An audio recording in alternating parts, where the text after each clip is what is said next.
It's heavy. I want every one of those bricks moved by the time I get back home. Y'all understand? After school, y'all get here and get right back to it. Why?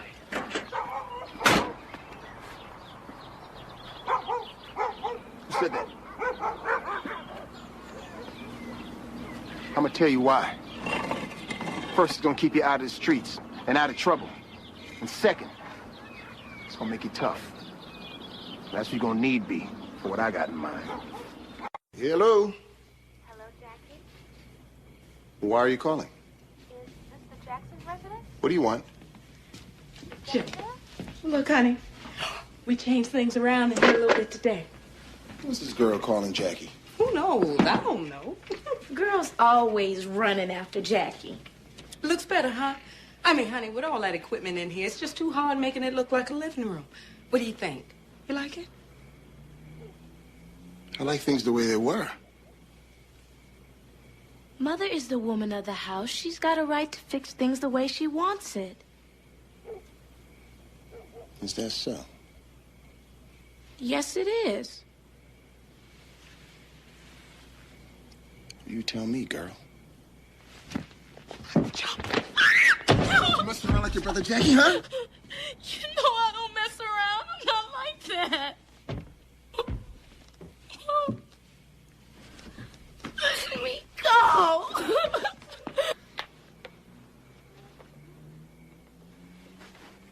Where you been? Nowhere. Oh, yeah? Where's that? Pauline and me was just watching TV. That's all. I hang out with my little brothers all the time. I want some freedom. You want freedom? You're free.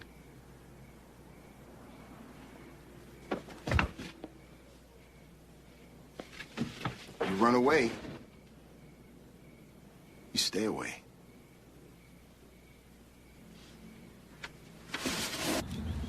What's wrong? Come back here expecting breakfast?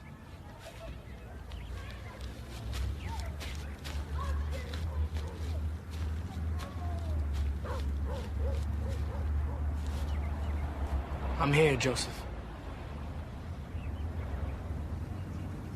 I want them all stacked up over there. Got it?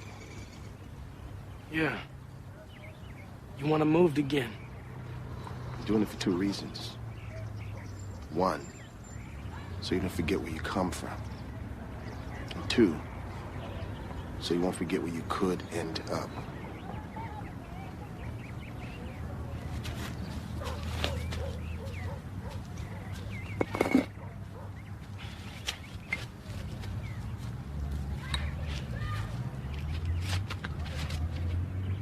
If I didn't know any better, I might think you were going to throw that at me. No. I'm not gonna throw it. Hey, Jackie! Big stuff, huh? Playing down in front of the mall, huh? Joseph! Hey, man, what's the matter, man? I ain't bothering nobody, man. Joseph! Jackson's just hang it up. You ain't gonna amount to nothing. He got the big head so bad he can't even fit through the door. Yeah, ain't nobody good enough for the Jacksons. Don't worry, my nerves. Hey. You don't want to fight? Let's do it right. Step!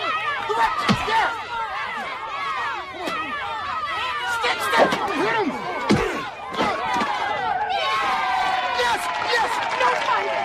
You did good. You hear me? No fighting! My boys, don't fight! It worked. He told me not to be afraid of anybody, and it worked. I did it. Hey, Jacksons! Come pick up your color TV set! What about our TV? Take no second place, Where's TV. color? Well, thank you all for coming out here today. Let's congratulate all of our winners. We've had enough trouble. It's over now. Wonder who got the color TV. Riker's dead, and so is your part of Abilene. It was unfair. The judges were wrong. White boys won. Yeah, Not much of a contest. Second ain't so bad. It's better than losing. Second is losing. There's only one winner. First. The Jacksons don't lose contests. Am I making myself clear? You too hard on them. You too hard on all of them. And I'm telling you what I know. It's gonna drive them away. What do you want, Katie? You want them working in some steel mill for the rest of their lives? Or would you want them out on some street corner, using dope? Or out there getting in trouble with some gang? Is that what you want? You know I don't. But I don't want to see him get whooped either. Yeah, well, that's the only way that I know how. That's how my father raised me. That's how every man out in the street handles their kids. Kids gotta be strong, Katie. That's the world we live in. Oh, Katie, I got a vision. A vision, Katie. I want to get my kids out of here. I'm gonna get them out of Gary, out of those steel mills. I'm gonna make that happen. I want them to see the world, Katie. You know, I want them to be able to see their dreams come true. Everyone says the same thing about you. Very tough, but he had to be.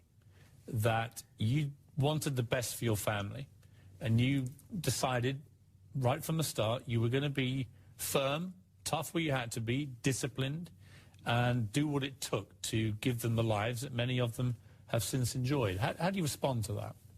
Well, I had to be like that way because during those times it was hard, and you had a lot of gangs there, you know, in the area where we were living. This is Gary in Indiana. Gary, Indiana, and I had to make sure that they didn't get in any type of trouble and things of that sort. My kids was brought up in a way so they respect people, and they never was on drugs. They never went to jail. They wasn't in no gangs or nothing. They were brought up professionally and was nice, yes. You physically disciplined your kids. Do you think parents today are too soft on their children? Do you think there's a lack of respect because of that? Yeah, they are too soft. One of the reasons I say that is because kids nowadays are killing their parents in some cases, and the parents say, let's get into this beating thing. There's no such thing as beating a kid. You whip them and punish them for something they did, and they will remember that. So they remember in such a way they wouldn't do it again. That's the way I was. I didn't think he was too tough, but back in those days, everybody raised their children about the same. If you did something wrong, it was terribly wrong, you got a scolding for it, and you also got a licking, as they called it. But today you can't do that. You know, in those days, kids was real bad, and the parents should have made sure, what I did, made sure that my kids was good kids.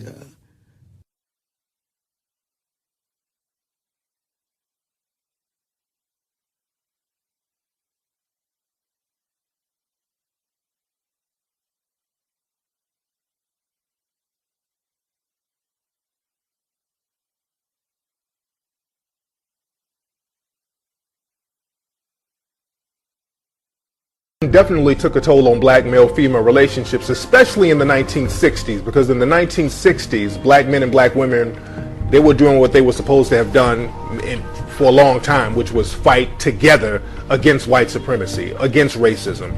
And they were doing this with the civil rights movement. So what happened, people had to come in and infiltrate and have a divide and conquer strategy between black men and black women. In 1964, government came in and they pulled black women to the side, and they started to classify black women and women in general as minorities. In 1964, that's the first time they classified women as minorities. So they started to give them set-asides and benefits, and then they created the feminist movement, and a lot of sisters branched off into that, and that kind of created a rift because a lot of sisters stopped fighting for civil rights and they started to fight for women's rights, but women's rights weren't being jeopardized in the black community. Our first priority was racism, and we should have dealt with that first. We wanted to be free. We didn't need Any boundaries? Need no man to tell us what to do? Well, we hadn't had no man to tell us what to do anyway. You couldn't tell us what to do in slavery, so who, we didn't really have no fight with you about that. That was the white woman's fight with her man, but we took it on. I want to be free. Ain't nobody gonna tell me what to do. And then women started having babies, what they call out of wedlock, and then that got to be okay too. Oh, it's all right. Once it got accepted by society, all of the rest of the people, then it was okay then to just have a baby. In fact, I don't even want him for nothing but to just have a baby.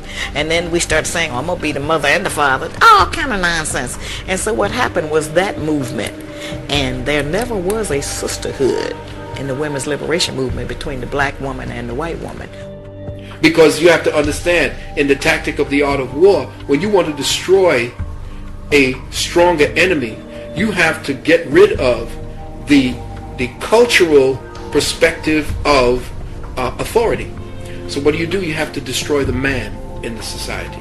And that's exactly what they did. I talk about this in my book. You have to destroy the masculine principle, which is the head of the family. That's part of it. The other part is to get rid of the environment and the ways and means for the head or the authority of that family to become and stay the authority and the head of that family, and that is to be the provider and the protector. Take away his means of providing, take away his means of protecting his family, and he no longer has any rights or any kind of power. So when you have done that, you have now undermined the glue that keeps a family together. Men don't have to be men anymore. So what's the best thing to do? Since you're giving so many favors to women, I might as well be a woman. But Lewis, who has 4 children by 4 different men, looks at it like this.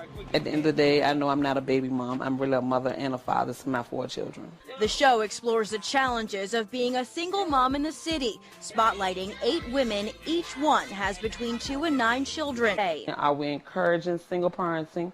No, we're not. But I just want to let them know that it can be done without a father. I'm just a single mom with 12 minor children. When we first met Angel Adams, she was living in a small motel room with 12 of her 15 children, ranging in age from 11 years to 6 months. And she was angry at the system. Somebody needs to pay for all my children. I'm going down the street. The girl got some blue shirts on. Then I told her to get in the car. Then we gonna take a journey with on. What is knockout? The game knockout is like when people board it, like they try to see where their hands goes at, and whoever comes walking down the block or something, they just knock them out.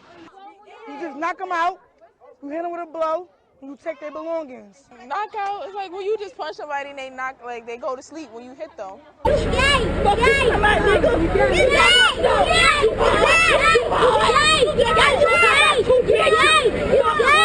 You better back it up.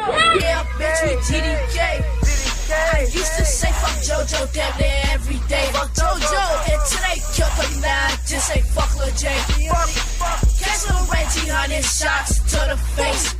Fucking say GDK. You a punk, bitch.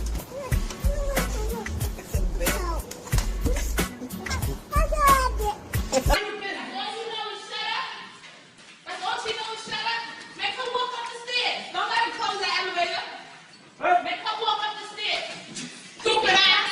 Press the button. Yes. Press the button. She can't get on. Yeah, that's how I walk. Hey, this is not right. I told